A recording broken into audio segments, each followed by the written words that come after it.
প্রিয় ভিউয়ার্স, আসসালামু আলাইকুম। আশা করি সবাই ভালো আছো। এই করোনাকালীন মুহূর্তে সবাই সতর্কতার সাথেই রয়েছো। তো আমি আজকে তোমাদের মাঝে একটা নতুন টপিকস, নতুন কিছু আলোচনা নিয়ে এসেছি। সেটা হচ্ছে এই টপিকসটা আসলে নবম দশম শ্রেণী যদি আমি লিখেছি, তারপরও এটি একাদশ এবং দ্বাদশ শ্রেণীর জন্য কার্যকরী বা কাজে লাগবে। তো দেখতে পাচ্ছ আজকের বিষয়টা হচ্ছে আপেক্ষিক পারমাণবিক ভর, আইসোটোপের শতকরা হার হতে মৌলের গড় আপেক্ষিক ভর নির্ণয় এবং মৌলের তেজস্ক্রিয়তা। অর্থাৎ এই টপিকসগুলো যেমন 9 এবং 10 এর কাজে লাগবে, তেমনিভাবে ইন্টারমিডিয়েট যারা রয়েছে তাদেরও কাজে লাগবে। অতএব এই টপিকসটা তোমরা ভালো করে লক্ষ্য করবে কিংবা দেখবে। তো প্রথমেই আমি আলোচ্য বিষয়ের প্রথম টপিক যেটা আপেক্ষিক পারমাণবিক ভর, সেটা আমি যাচ্ছি। দেখো, আপেক্ষিক পারমাণবিক ভর আসলে প্রথমে আমি সংজ্ঞা লিখেছি কাকে বলে, সেখান থেকে কিছু ম্যাথ আমরা যাব। তো আপেক্ষিক পারমাণবিক ভর হলো, দেখো যে মৌলের একটি পরমাণুর ভর বাই কার্বন 12 আইসোটোপের ভরের 1/12 অংশ। অর্থাৎ আমরা জানি যে আপেক্ষিক পারমাণবিক ভর আর আণবিক ভরের মধ্যে বা পারমাণবিক ভরের মধ্যে একটু পার্থক্য রয়েছে। যে কোনো একটি মৌলের আপেক্ষিক পারমাণবিক ভর বের করতে হলে ওই মৌলটির একটি পরমাণু ভরকে একটি কার্বন 12 আইসোটোপ এর ভরের 1/12 অংশর দ্বারা ভাগ করলেই যেই মান পাওয়া যাবে সেটা হচ্ছে মৌলটির আপেক্ষিক পারমাণবিক ভর। তাহলে আমরা সংজ্ঞা কী পাবো? সংজ্ঞাটা পাবো যে কোনো মৌলের একটি পরমাণুর ভর এবং কার্বন 12 আইসোটোপের ভরের 1/12 অংশের অনুপাতকেই বলা হয় আপেক্ষিক পারমাণবিক ভর। তো দেখো, এখানে মৌলের একটি পরমাণুর ভর, এখানে আবার সূত্র অর্থাৎ ভাঙানো যায় এটাকে। আর পরীক্ষা করে কার্বন 12 আইসোটোপের ভরের 1/12 অংশের মান বের করা যায় বা বের করেছে। একটু মনে রাখবা, যেমন একটি কার্বন 12 আইসোটোপের ভরে পারমাণবিক ভরের 1/12 অংশের ভরটা হচ্ছে 1.66 × 10⁻24 গ্রাম। এবং একটি মৌলের একটি পরমাণুর ভর সূত্র হচ্ছে মৌলটির গ্রাম পারমাণবিক ভর বাই অ্যাভোগাড্রোর সংখ্যা। বিজ্ঞানী অ্যাভোগাড্রো বিভিন্ন যৌগ কিংবা মৌলের আণবিক ভরকে তিনি বলছেন যে অ্যাভোগাড্রোর সংখ্যা কি, যে কোনো একটা যৌগ কিংবা মৌলের আণবিক ভরে যত গ্রাম অণু রয়েছে বা পরমাণু রয়েছে সাধারণত তাকেই কিন্তু বলা হয় অ্যাভোগাড্রোর সংখ্যা। এটা ষষ্ঠ অর্থাৎ কেমিস্ট্রি 9-10 ষষ্ঠ অধ্যায় পাবে। তো জাস্ট মনে রাখবে অ্যাভোগাড্রোর সংখ্যা একটা মান আছে, সেটা হচ্ছে 6.02 × 10⁻23। দেখো, মৌলের একটি পরমাণুর ভর লেখা যাবে মৌলটির গ্রাম পারমাণবিক ভর বাই অ্যাভোগাড্রোর সংখ্যা। তাই মৌলটির গ্রাম পারমাণবিক ভর বা পড়া সারণীতে দেখবা, পড়া সারণীর মধ্যে মৌলগুলো অবস্থান করেছে, সেখানে মৌলগুলার পারমাণবিক ভর দেওয়া রয়েছে ওইগুলাই। তো আমরা অ্যাভোগাড্রোর সংখ্যা জানি, তাহলে এই মানগুলো যদি এখানে পুট করি দেখো কি হচ্ছে। তাহলে অতএব আপেক্ষিক পারমাণবিক ভর সমান লেখা যাবে মৌলটির গ্রাম পারমাণবিক ভর বাই অ্যাভোগাড্রোর সংখ্যা, নিচে হচ্ছে ওই কার্বন 12 আইসোটোপের ভরের অংশটা দিয়েছি আমরা। তারপর এটা একটা সূত্র মনে রাখবা, এই সূত্র দিয়ে আমরা অঙ্ক যাবে। তো এখান থেকে আবার আণবিক ভর আর গ্রাম পারমাণবিক ভর কাকে বলে আমরা জানি সবাই, যে কোনো মৌলের আণবিক ভরকে, মনে করো আণবিক ভর বলতে কী বুঝি, মনে করো পানি, যেমন H2 একটা পানি, এই আণবিক ভর বের করার নিয়ম জানি আমরা।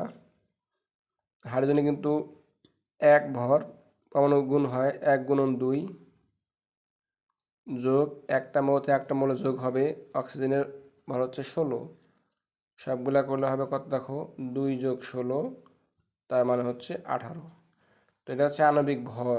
জাস্ট লাস্টে একটা জি যদি আমি যুক্ত করে দেই তাহলে হয়ে যাবে গ্রাম আণবিক ভর। অর্থাৎ কোনো একটা মৌল কিংবা যৌগের আণবিক ভরকে গ্রামে প্রকাশ করলে যা পাওয়া যায় সেটা হচ্ছে ওই যৌগের গ্রাম আণবিক ভর।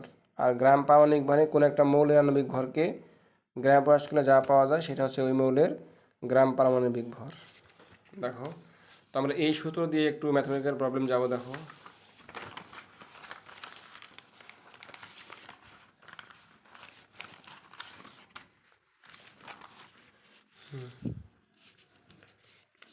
যেমন দেখো আমরা দিয়েছি, যেমন কার্বনের আণবিক ভর হচ্ছে 12 পারমাণবিক ভর, আর গ্রাম পারমাণবিক ভর হচ্ছে 12 গ্রাম। একইভাবে আপেক্ষিক আণবিক ভর আণবিক হয় অণুর ক্ষেত্রে, অণু হয় যৌগের ক্ষেত্রে, তোমরা সবাই জানো। তাহলে কোনো একটা যৌগের আণবিক ভরকে গ্রামে প্রকাশ করলে যা পাওয়া যায় সেটাই হচ্ছে সাধারণত তার আমরা জানি আণবিক ভর বা গ্রাম আণবিক ভর প্রকাশ করা যেটা দেখো আমি বলছিলাম এখানে। নেক্সট একটু দেখো, ওই আগের সূত্র দিয়ে অঙ্ক যাচ্ছি আমি তো প্রবলেমগুলা। সেটা হচ্ছে অ্যালুমিনিয়ামের একটি পরমাণুর ভর 4.482 × 10⁻23 গ্রাম হলে এর আপেক্ষিক পারমাণবিক ভর কত? অনেক ইজি অঙ্ক দেখো। তো আমাদের ডিরেক্ট দেওয়া আছে, হ্যাঁ, একটি পরমাণুর ভর দেওয়া আছে, চাইছে কি আপেক্ষিক পারমাণবিক ভর। তুমি লিখতে পারো অতএব এভাবে যে অ্যালুমিনিয়াম এর আপেক্ষিক পারমাণবিক ভর সমান ডাইরেক্ট, যেহেতু এখানে দেখো দেওয়া আছে, দেখতে পাচ্ছ, দেখো যে একটি পরমাণুর ভর দেওয়া আছে, তাহলে উপরে নিবা এটা 4.482 × 10⁻23 গ্রাম। আর নিচে কি হবে? নিচে হবে আমরা জানি, দেখো অ্যাভোগাড্রোর সংখ্যা 6 আমরা জানি কি হবে। তাহলে অ্যালুমিনিয়ামের আপেক্ষিক পারমাণবিক ভর মনে করার উপর দেওয়া আছে, তো নিচে কার্বন 12 আইসোটোপের যে ভরটা আছে তার 1.66 10⁻24 গ্রাম। এই ক্যান্সেল করব, এটা দিয়ে ভাগ করলে যা হবে ওইটা হবে অ্যালুমিনিয়ামের আপেক্ষিক ভর, বের করবা ইজি। নেক্সট দেখো কার্বনের আপেক্ষিক পারমাণবিক ভর নির্ণয় করো। শুধুমাত্র সে কার্বনের আপেক্ষিক পারমাণবিক ভর, তাহলে সেক্ষেত্রে এই সূত্রটা হবে যে কার্বন এর আপেক্ষিক পারমাণবিক ভর সমান, তাহলে উপরে নেবা কার্বনের গ্রাম আণবিক ভর যেটা আমরা জানি 12 গ্রাম, নিচে 6.02 10⁻23 অ্যাভোগাড্রোর সংখ্যা মানটা, তারপরে নিতে হবে কি জানো, ওই 1.66 10⁻24 মানে কার্বন 12 আসবে যে মানটা, অর্থাৎ এই 12 বা এইটা যে কাটা যাবে, এই 12 দিয়ে এটাকে আগে ভাগ করবে, ভাগ করে যে মানটা পাবা ওই মানের সাথে আবার এটা ভাগ হবে, ভাগে যেটা হবে এটা হবে অ্যান্সার। এই অঙ্কগুলো অনেক ইজি। দেখো আবার 3 নম্বর দেওয়া আছে কার্বন ডাইঅক্সাইড এর আপেক্ষিক আণবিক ভর নির্ণয় করে, আণবিক ভর বের করো। একই অবস্থা, যার ছিল কার্বনের, এখন কার্বন ডাইঅক্সাইড, এটা বের করতে হলে অবশ্যই আমাদের কী হবে দেখো তো, কার্বন ডাইঅক্সাইড বের করো। তাহলে কার্বন ডাইঅক্সাইড আমার উপরে কার্বন ডাইঅক্সাইডের আমার কী করতে হবে, আণবিক ভর অবশ্যই জানতে হবে, কারণ এখানে হচ্ছে কত 18 গ্রাম, কার্বন ডাইঅক্সাইড কত দেখো, কার্বন ডাইঅক্সাইড যে আণবিক ভর বের করো, কার্বন হচ্ছে কত 12 যোগ 16 গুণন 2, তার মানে মোট হচ্ছে দেখবা 44 গ্রাম হবে। তো কার্বন ডাইঅক্সাইড হচ্ছে মোট 44 গ্রাম, অর্থাৎ উপরে হবে এখানে 44 গ্রাম, এখানে হবে 6.02 10⁻23, এখানে হবে 1.66 × 10⁻24। এই আগের মতোই করলে অবশ্যই কার্বন ডাইঅক্সাইডটা পেয়ে যাবা তোমরা, আশা করি বুঝতে পারছো। অনেক ইজি জিনিস। তা আবার বলি আপেক্ষিক পারমাণবিক ভর হচ্ছে এভাবে লিখবা যে একটি পরমাণুর ভর এবং কার্বন 12 আইসোটোপের ভরের 1/12 অংশের অনুপাতকেই আপেক্ষিক পারমাণবিক ভর বলা হয়। যদি কোনো একটা মৌলে ডিরেক্ট যদি তোমার পরমাণু ভর দেওয়াই থাকে, তাহলে এই মানটাকে শুধুমাত্র ওই কার্বন 12 আইসোটোপের ভরের 1/12 অংশের যে ভরটা আছে 1.66 10⁻24 গ্রাম দিয়ে ভাগ করলেই একদম চলে আসবে মানটা। আর যদি কোনো মান দেওয়া না থাকে তাহলে সেক্ষেত্রে আমি অবশ্যই দেখিয়ে দিচ্ছি, এভাবে করবা। এটা শেষ। এখন যাচ্ছি আইসোটোপের শতকরা হার হতে মৌলের গড় আপেক্ষিক ভর কীভাবে নির্ণয় করা যায়। অর্থাৎ আমরা আইসোটোপের আগে পড়েছিলাম লেকচারে যে বিভিন্ন ভর সংখ্যা বিশিষ্ট একই মৌলের পরমাণুকে পরস্পর আইসোটোপ বলা হয়। তো একটা মৌলের আইসোটোপে দেখো শতকরা হার থেকে মৌলের গড় আপেক্ষিক ভর আমি বের করব। যেমন দিচ্ছি এক্সাম্পল, একটি মৌল এ ধরি, এই দুইটি আইসোটোপের ভর যথাক্রমে যদি পি কিউ হয় এবং তাদের প্রকৃতিতে যদি পাওয়া যায় আইসোটোপের শতকরা পরিমাণ MON, একটা সূত্র রয়েছে, সূত্রটা হচ্ছে এ মৌলটির আপেক্ষিক পারমাণবিক ভর মনে রাখবা, এখানে হচ্ছে এ মৌলটির, এখানে হবে গড়, যেটা আমরা গড় বলেছি, আপেক্ষিক পারমাণবিক ভর এই P × M, অর্থাৎ ওই যে মৌলটার আইসোটোপ আছে ওই আইসোটোপের ভর মনে রাখবা আইসোটোপ, প্রথম আইসোটোপটি ভর প্রথম আইসোটোপের শতকরা পরিমাণ গুণ হবে, প্লাস দ্বিতীয় আইসোটোপের ভর দ্বিতীয় আইসোটোপের আমরা জানি শতকরা পরিমাণ গুণ হবে, নিচে 100 হবে। এটা করলেই আমরা ওই মৌলটির গড় আপেক্ষিক পারমাণবিক ভর পেয়ে যাব। যেমন এক্সাম্পল দেখো একটা গাণিতিক, যেমন প্রকৃতিতে ক্লোরিনের দুইটি আইসোটোপ যথাক্রমে ক্লোরিন 35 এবং 37 এবং এদের শতকরা পরিমাণ যথাক্রমে 75% এবং 25% দেওয়া আছে। তাহলে ক্লোরিনের গড় আপেক্ষিক ভর নির্ণয় করো। দেখো আমরা একটু এখানে করতেছি, জিনিসটা কেমন হবে সলভ যদি করো, তাহলে ডিরেক্ট এভাবে করবা। যেমন ক্লোরিনের গড়, দেখো আপেক্ষিক ভর আমি ডাইরেক্ট করবো সূত্র দ্বারা। সূত্র কি? যেমন পি, পি বলতে এখানে যে দেখো ক্লোরিন 35, তাহলে ক্লোরিন 35 গুণন এর শতকরা পরিমাণ কত? 75%, যোগ এখন কিউ, কিউ কত? 37, 37 গুণন কত? 25%, মানে 25%-এর জন্য এই 100 দিলাম। তো এই দুইটা গুণ করবে, এই দুইটা গুণ করবে, এই দুইটা গুণ করে যোগ করে 100 দিয়ে ভাগ করবে, যেই মানটা হবে ওইটাই হচ্ছে ক্লোরিনের গড় আপেক্ষিক পারমাণবিক ভর। ঠিক আছে, একটা আইসোটোপ থেকেই আমরা ওটা বের করতে পারি হবে প্রত্যেকটা মৌলই। যদি এখানে থাকতো 3টা তাহলে পি গুণন এম চলতেই হবে, প্রথমটা ভর গুণন শতকরা পরিমাণ, দ্বিতীয়টার ভর শতকরা পরিমাণ যোগ তৃতীয়টার চলতেই হবে ভাগ 100, এভাবে করবা। তো খুব বেশি কঠিন না, অনেক ইজি রয়েছে। দেখো এলে বাসায় ব্যাক প্র্যাকটিস করবে। আবারও বলি, এই ম্যাথগুলো নবম এবং দশম, একাদশ, দ্বাদশ উভয়ের জন্যই বা সবার জন্য প্রয়োজন রয়েছে। দেখো আমি আরও দুইটা ম্যাথ নিয়েছি।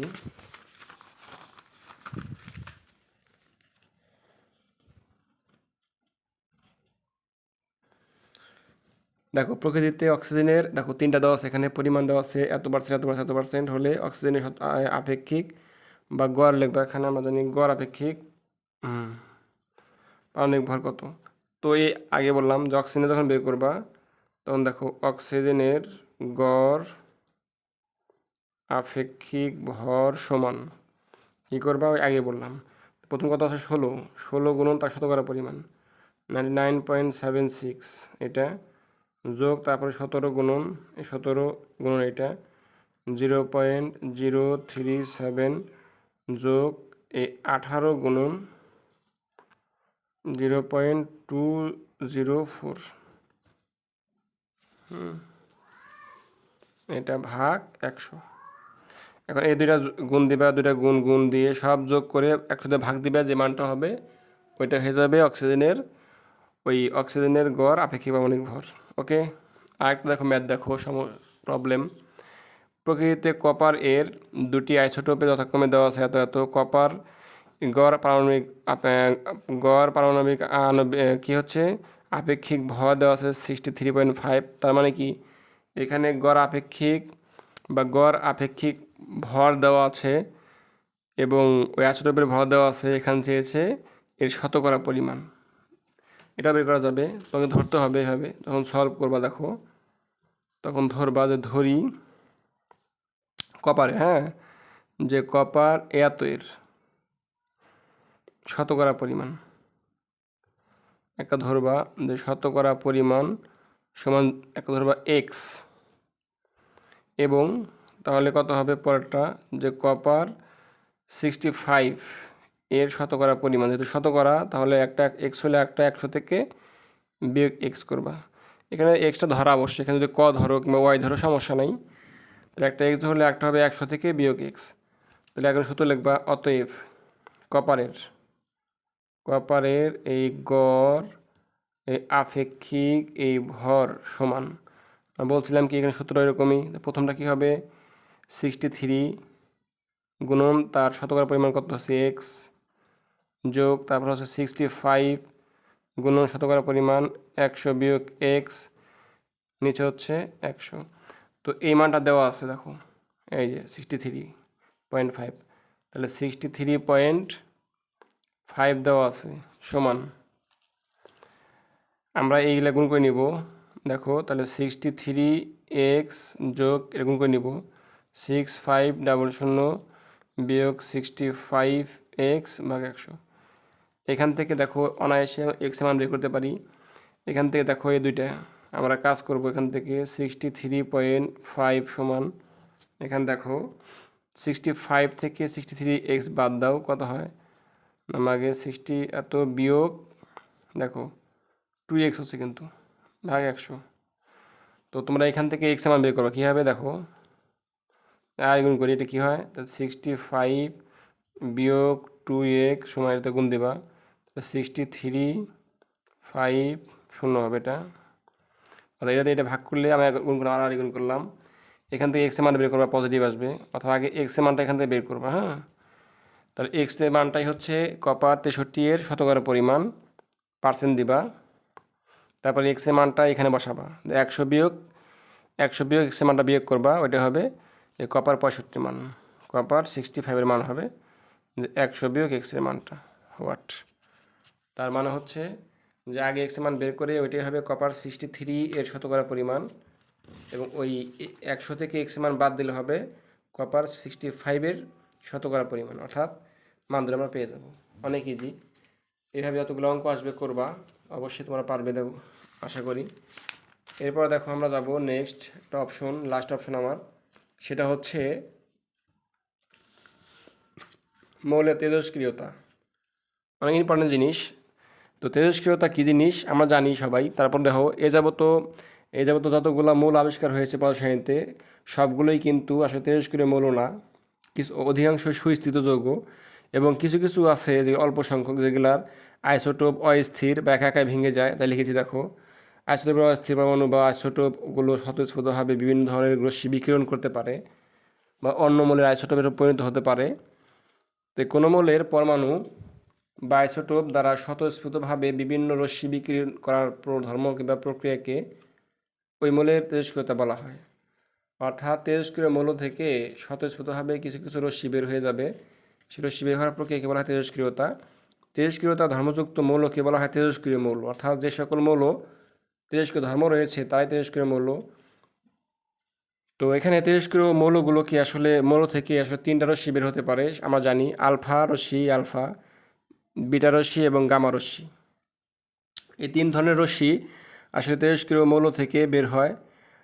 তেজস্ক্রিয় মূলত 2 প্রকারের হয়ে থাকে, একটা হচ্ছে প্রাকৃতিক তেজস্ক্রিয় আইসোটোপ, আর একটা হচ্ছে কৃত্রিম তেজস্ক্রিয় আইসোটোপ। প্রাকৃতিক যেটা সেটা সৃষ্টি হয়েছিল আগেই, কৃত্রিম মানে নতুন মৌল থেকে কোনো মৌল থেকে বা যৌগ থেকে সৃষ্টি করা হয়েছে। যেমন প্রাকৃতিক মধ্যে এক্সাম্পল দিচ্ছি একটু দেখো, যেমন রেডিয়াম, ফ্রান্সিয়াম, দেখো রেডন, ফ্রান্সিয়াম এবং রেডিয়াম, আরও আছে এগুলা ইত্যাদি।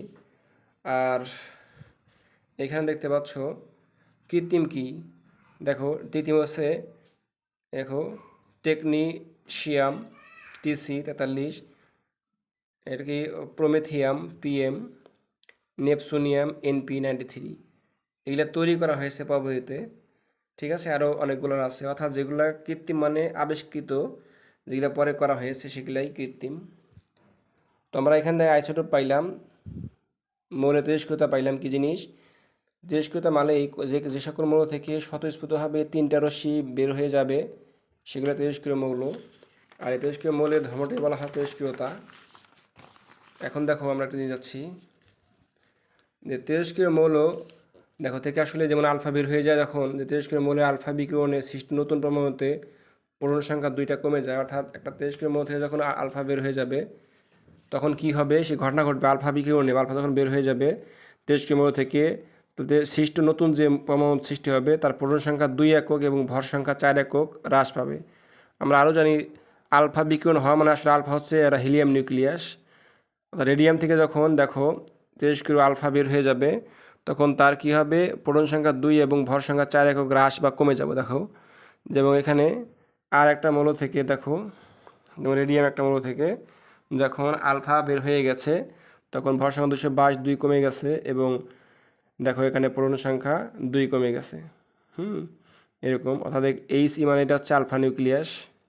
আবার তেজস্ক্রিয় মৌলের বিটা রশ্মি বিকিরণে সৃষ্ট নতুন পরমাণুতে পূর্ণ সংখ্যা 1 এবং বৃদ্ধি পায়, কিন্তু ভর সংখ্যা একই থাকে। অর্থাৎ যখন কোনো একটা তেজস্ক্রিয় মৌল থেকে বিটা নির্গত হবে বা ক্ষয় হবে তখন তার প্রোটন সংখ্যা 1 বৃদ্ধি পাবে কিন্তু ভর সংখ্যা একই থাকবে। হ্যাঁ, দেখো একটা নিয়ম দিয়েছি, এখন এসিড 32 89, তখন বিটা ক্ষয় হবে, তখন এখান থেকে ভর সংখ্যা কি একই থাকবে, বাট এখানে প্রোটন সংখ্যা 1 বৃদ্ধি পাবে। এটা মনে রাখবা, অবশ্যই কাজে লাগবে।